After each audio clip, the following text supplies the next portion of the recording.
I have a couple questions for you. We'll start with a couple of questions, shall we? Did you know that the United States is in a state of emergency right now in Ukraine, meaning your government right now is allowed to use expanded government powers to watch you, to surveil you, and to, quote, take care of you? Do you feel taken care of by your government? All because of Ukraine. Did you also know that the United States is one step closer to a digital dollar tonight?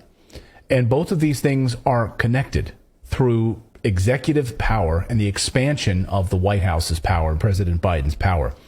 Over the past few days, President Biden has quietly signed a few executive orders that expand the surveillance powers of the United States government and take away power from you. So let's go through these, and we're going to start with Ukraine before we get to the digital dollar piece of this. But first, in the year 2014, unbeknownst to almost no one, and shortly after the Obama administration led a coup in Ukraine to install a puppet government, President Obama signed an executive order at the time, the White House declared that Russia annexing Crimea presented a, quote, extraordinary threat to the national security and foreign policy of the United States, constituted by the actions and policies of persons that undermine democratic processes and institutions in Ukraine, threaten its peace, security, stability, sovereignty, and territorial integrity, and contribute to the misappropriation of its assets. That's an important word. Misappropriation. Misappropriation of its assets. Do you guys know that that misappropriation of assets is another name? Can you guys think of another name for misappropriation of assets? If you said stealing, the first word that came to my mind was embezzlement.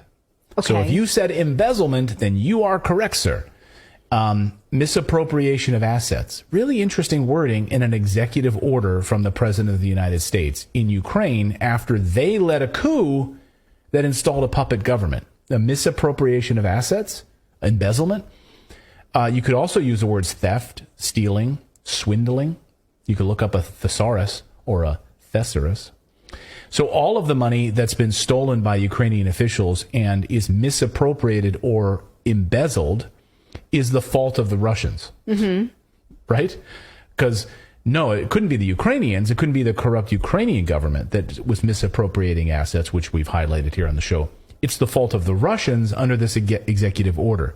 It's a great cover document, actually, to cover and hide their own theft, deceit, and plundering of Ukrainian gold, which the United States did, swooped in and stole all of its gold, and assets, and also its land and everything else. But it's Russia's fault.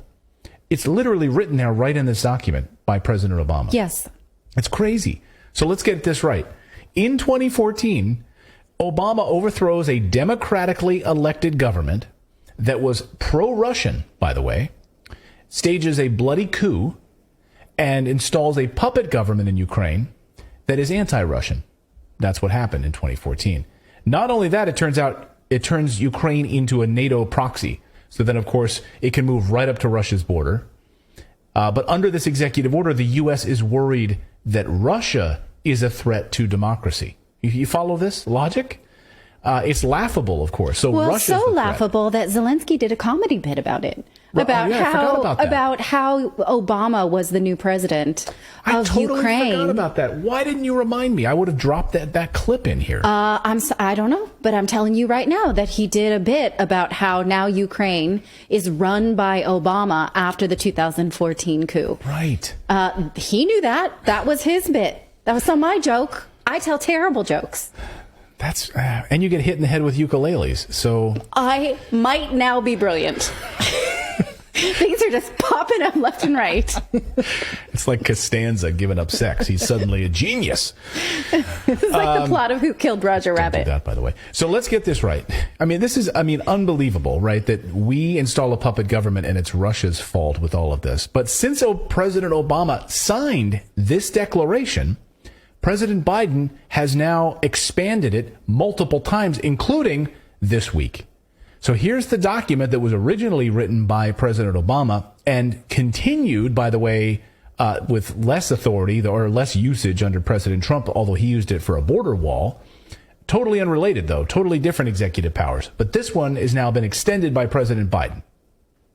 The notice on the continuation of the national emergency with respect to Ukraine document right there on the White House website, which you can read. On March 6, 2014, by executive order. And it goes through the details. So according to this, it gives the president expanded surveillance powers that don't need congressional approval. And oddly, just days before the Russian invasion back in February of last year, odd timing on all of this, President Biden signed another executive order giving himself even more powers to further expand the scope of the national emergency. It's a national emergency for you, Americans. Why? So it's almost like they knew Russia would respond to being provoked for 8 years, right? So we do this for 8 years. We keep moving NATO closer and closer and closer. Keep provoking. And by the way, I keep attacking the Donbass for 8 years.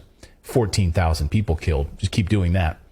It's almost like we knew that this would be the response, right? Even Angela Merkel admitted that the Minsk agreements were a facade, a charade, right? They knew it was meant to provoke. They were never going to adhere to them anyway. It was meant to provoke.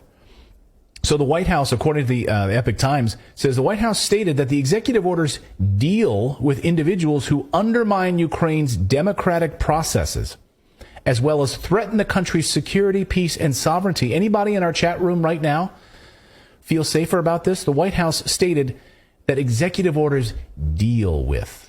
Yeah, I'm very uncomfortable with the phrase deal with it. We'll deal with you. The mob deals with things. We'll deal with you. It's amazing to me.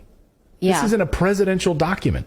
Yes, I know. I am also concerned about that because obviously I wonder, what does it mean to undermine Ukraine's democratic process? Like, is it, and threatens the country's security, peace, and sovereignty? So if you have, let's say, any thoughts that are against continuing to support Ukraine, does that mean you could be accused of not being pro-peace and therefore you're under surveillance? Or you're, going to be dealt with. So these are open-ended questions that it seems like this document is giving itself free leeway to interpret. Yeah, we will deal with you.